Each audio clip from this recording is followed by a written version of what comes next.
നിങ്ങളുടെ സംഘടനയുടെ സ്റ്റാൻസ് ഞാൻ പറഞ്ഞാണ്. കേരളത്തിൽ സ്വകാര്യവൽക്കരണം വന്നു, എയ്ഡഡ് മേഖലയെ തകർത്തുകൊണ്ട് സ്വയാശ്രയ മേഖല വന്നു. എയ്ഡഡ് മേഖലയിൽ കോളേജസ്, മെഡിക്കൽ കോളേജ് ഇല്ല, മെഡിക്കൽ കോളേജ് വന്നു, 20ഓളം മെഡിക്കൽ കോളേജ് വന്നു, 100 എഞ്ചിനീയറിംഗ് കോളേജ് വന്നു. അന്ന് കത്തോലിക്ക സഭ പറഞ്ഞ ഒരൊറ്റ സീറ്റ് ഞങ്ങൾ കൊടുക്കില്ല, ശരിയല്ല. നാസർ ഫൈസി സാഹിബിന്റെ എഞ്ചിനീയറിംഗ് കോളേജും എന്റെ മെഡിക്കൽ കോളേജ് അടക്കമുള്ള മുസ്ലിം സമുദായത്തിന്റെ എല്ലാ 100 എടുക്കാമെന്ന് പറഞ്ഞുകൂടി മുസ്ലിം സമുദായത്തിന്റെ എല്ലാ കോളേജിലും 50-50 നടപ്പാക്കുക മാത്രമല്ല അതിൽ ദളിത് റിസർവേഷൻ നമ്മൾ നടപ്പാക്കി. അതിൽ വേറെ ക്ലാസും ചേർന്നു. അങ്ങനെ sir 100 engineering colleges and 20 medical colleges, nearly 25 dental colleges, 100 B.Ed colleges. We have brought in reservation to agreement, 5%, 10% constitutional reservation, and the fees is paid by the government. This is the essence of the self-financing. അതുകൊണ്ട് ആയിരക്കണക്കിന് ദളിത് വിദ്യാർത്ഥികളുടെ അതിന്റെ credit ഇരിക്കുക. Doctor Jayaprakash എന്ന് പറഞ്ഞ എന്റെ പേര് കൂടെ. അതിനുശേഷം ഏകജാലകം നടപ്പാക്കരുത് പറഞ്ഞിട്ട് ബിഷപ്പ് ഭവനത്തിന് കേസ് കൊടുത്തു. ഞാൻ പറഞ്ഞ ഏകജാലകം നടപ്പാക്കണം, കാരണം സിംഗിൾ വിൻഡോ അഡ്മിഷൻ നടപ്പാക്കണം എന്ന് ഞാൻ പറഞ്ഞു. എന്താ കാരണം?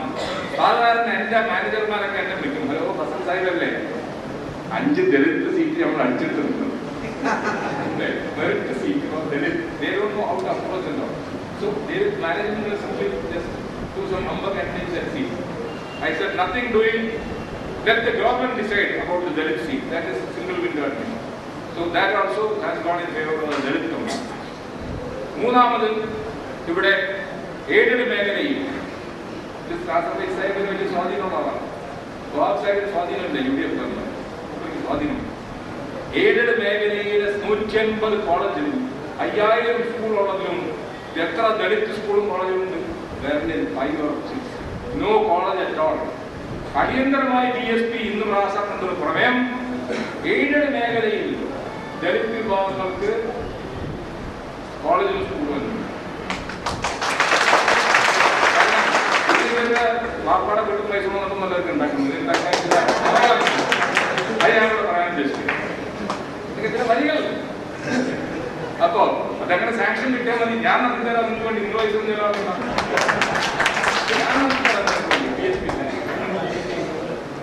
കോളേജ് അപ്ലൈ നിങ്ങൾക്ക് ഇരിക്കട്ടെ, ഒരു BSP ട്രസ്റ്റ് ഇരിക്കട്ടെ, മുസ്ലിം ലീഗിനൊക്കെ ഒരുപാട് ട്രസ്റ്റ് എടുക്കും. അതുപോലെ നിങ്ങൾക്ക് ഒരു ട്രസ്റ്റ് ഇരിക്കട്ടെ, കമ്മ്യൂണിസ്റ്റ് പാർട്ടിക്ക് സഹകരണ മേഖല പിടിക്കില്ല,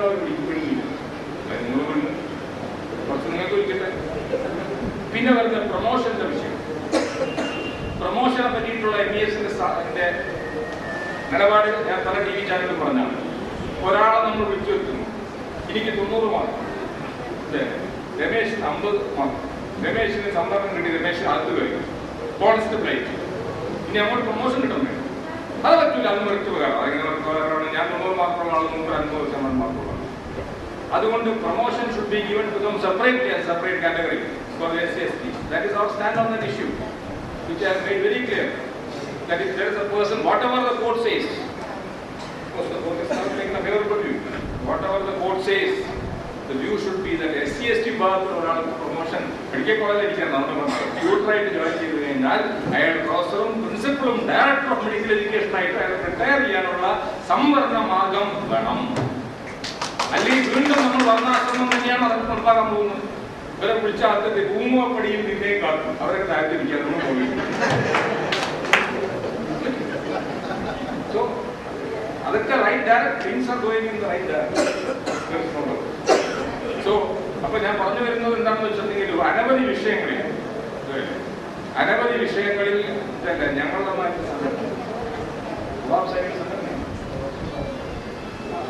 അതുമായിട്ട് എല്ലാവരും ഒട്ടുമുക്കാൽ മുസ്ലിം സംഘം അവർ ഈ കാര്യത്തിലൊക്കെ ആരും വിയോജിപ്പില്ല. ക്രീമി ലെയർ ഉറപ്പാക്കാൻ പാടില്ല എന്ന് ഞാൻ പറഞ്ഞു. ഞാൻ മാത്രം ചെറിയൊരു വിയോജിപ്പ് ഞങ്ങളുടെ കാര്യത്തിൽ ബാക്കിയുള്ളതൊക്കെ ക്രീമി ലെയർ വേണ്ട ഗവൺമെന്റ്. എന്തുകൊണ്ട് വേണ്ട? 12% സമ്പർക്കമുള്ള കേരളത്തിൽ മുസ്ലിങ്ങൾക്ക് ഇപ്പോൾ 10% ആൾ ജോയിൻ ചെയ്തു. സമ്മർദ്ദം പോലും പൂർത്തിയാക്കുന്ന സമുദായത്തിലെ മോഡൽ ക്രീമി ലെയറിനെ അടിച്ചേൽപ്പിക്കും, അല്ലെങ്കിൽ ബംഗാളിൽ എങ്ങനെ ക്രീമി ലെയർ അടിച്ചേൽപ്പിക്കും. അവിടെ 5ാം ക്ലാസ്സാണ്. എന്നെ പൈസ ഉള്ളവരെ അവനെ പഠിച്ചു വരുള്ളൂ. പഠിച്ചു വരുന്നവനെ എന്തേനെ അപ്പൊ പലപ്പോഴും പറയുന്ന ഒരു കാര്യം ക്രീമി ലെയർ ഗണിത്തിൽ പൈസക്കാരനാണ് രക്ഷപ്പെടുന്നത്. ആരും രക്ഷപ്പെടുന്നുണ്ടേ. ഇവരുടെ ഐഡിയ എന്ന് വെച്ചാൽ ആരും രക്ഷപ്പെടുന്നത്. അതുകൊണ്ടാണ് ക്രീമി ലെയർ അവർ വരുന്നത്. ക്രീമി ലെയർ നമുക്ക് നടപ്പാക്കാൻ after some time, not now. ആദ്യം നമ്മൾ സ്റ്റാറ്റിസ്റ്റിക്സ് ഉണ്ടല്ലോ, സ്റ്റാറ്റിസ്റ്റിക്സ് എത്ര ഗവൺമെന്റ് എത്ര കുട്ടികൾ പഠിക്കുന്നുണ്ട്, SC എത്ര പോസ്റ്റ് BSc പഠിച്ചാൽ അറിയാം. അപ്പൊ അത്തരത്തിൽ കേരളത്തിനെ സംബന്ധിച്ചിടത്തോളം SC STകളും മുസ്ലിങ്ങളുമായിട്ട് നല്ല ഒരു രീതിയിലാണ് പോകുന്നത്. പക്ഷേ ദളിതുകൾക്ക് കേരളത്തിൽ ഒരു പ്രോബ്ലം ഉണ്ട്. അത് ഞാൻ പറയാതിരിക്കാൻ വയ്യ. ഇഷ്ടപ്പെട്ടാൽ ഇഷ്ടപ്പെട്ടില്ലെങ്കിൽ ഈ പോസ്റ്റ് മാത്രം കട്ട് ചെയ്ത് പറയാൻ കൊടുക്കാൻ പാടില്ല. എന്താണ് ഐഡന്റിറ്റി പൊളിറ്റിക്സ് അവർ ഉൾക്കൊണ്ടിട്ടുണ്ട്. അവർ ഉൾക്കൊള്ളണം. എല്ലാവർക്കും ഐഡന്റിറ്റി. സൂര്യനും കത്തോലിക്കനും രാത്രി നദിയും കത്തോലിക്കനും മനസ്സിലായില്ലേ, മാർത്തോമക്കും ഒക്കെ ഐഡന്റിറ്റി ഉണ്ടാവും. നിങ്ങൾക്ക് എന്തൊരു ഐഡന്റിറ്റി? നിങ്ങൾ ഐഡന്റിറ്റി പൊളിറ്റിക്സിന്റെ ഭാഗമായിക്കോളും. ഇതല്ലേ നിങ്ങൾ ഐഡന്റിറ്റി പൊളിറ്റിക്സിന്റെ ഭാഗമായിക്കോളും. അല്ലാതെ അവിടെ വരുമ്പോൾ ഐഡന്റിറ്റി ഇല്ല എന്ന് പറയുമ്പോൾ നിങ്ങൾക്ക് കിട്ടുമ്പോൾ കിട്ടൂല. കാരണം ഇവിടെ എന്തൊക്കെ പറഞ്ഞാലും കേരളത്തിനെ സംബന്ധിച്ചിടത്തോളം ഒരു വർഗീയ വിലപേശം തന്നെയാണ് നമുക്ക്. മാത്രമല്ലെങ്കിൽ അത് മാത്രമേ നോക്കുന്നുണ്ടാവും. ഇത് മാത്രം പറയാമോ? കേരളത്തിൽ ഹൈന്ദവ സമുദായം പാർശ്വവൽക്കരിക്കപ്പെടുകയാണ് എന്നാണ് എൻ്റെ. അതേസമയം മുസ്ലിം സമുദായത്തിന് കൂടുതലായിട്ടൊന്നും കിട്ടിയിട്ടില്ല. അപ്പൊ പിന്നെ ആയിരത്തി കിട്ടി, അത് പഠിച്ചോ, അത് നിങ്ങൾ പഠിക്കൂ. ആയിരത്തി കിട്ടുന്നതെന്ന് ഞങ്ങളുടെ തലവേദന കിട്ടാതെ ഞങ്ങൾക്കൊന്നും കിട്ടിയിട്ടില്ല. ഒരു CPM മന്ത്രിസഭയിൽ ഒരു TK ആണ്, വേറൊരു മന്ത്രിസഭയിൽ വേറെ ഒന്നും പേര്. അല്ലാതെ മന്ത്രിമാരുമില്ല, കേന്ദ്രമന്ത്രി ശ്രീ മാനേ സാബ് last Muslim union minister was in 1982. My father-in-law, A. Rahim, after that no film minister. The last Kerala Pradesh Congress Committee for President Muslim, T.O. Baba, 1967. Palakkodu Mukal വന്നു. അതിനകത്ത് മുപ്പത് പിന്നെ പങ്കില്ല. Old Congress, old Congress. അപ്പോ മുസ്ലിം സമുദായത്തിന് കിട്ടുന്നില്ല, ഹിന്ദുക്കൾക്കും കിട്ടുന്നില്ല, ആർക്കത് കിട്ടുന്നില്ല. അതൊന്നും പഠിക്കണം. നിങ്ങൾ പഠിച്ചതിന് ശേഷം നിങ്ങൾ വോട്ട് ചെയ്തോളൂ, കുഴപ്പമൊന്നുമില്ല. വോട്ടിനെ പറ്റിയിട്ട് ഞാൻ പറയുന്നത് പക്ഷേ വസ്തുതകൾ നമ്മൾ പഠിക്കും. അനാവശ്യമായിട്ടുള്ള പ്രചാരണമാണ് നടത്തുന്നത്. മുസ്ലിം സമുദായം ചിലപ്പോൾ അടിച്ചെടുക്കുന്നുണ്ട്. ചില മണ്ടത്തരങ്ങൾ ഞങ്ങൾ യൂണിവേഴ്സിറ്റിയിലേക്ക് കാണിക്കും. ഞങ്ങൾ മണ്ടത്തരം കാണിക്കാൻ ഞങ്ങളുടെ സ്വഭാവത്തിന്റെ ഭാഗമാണ്.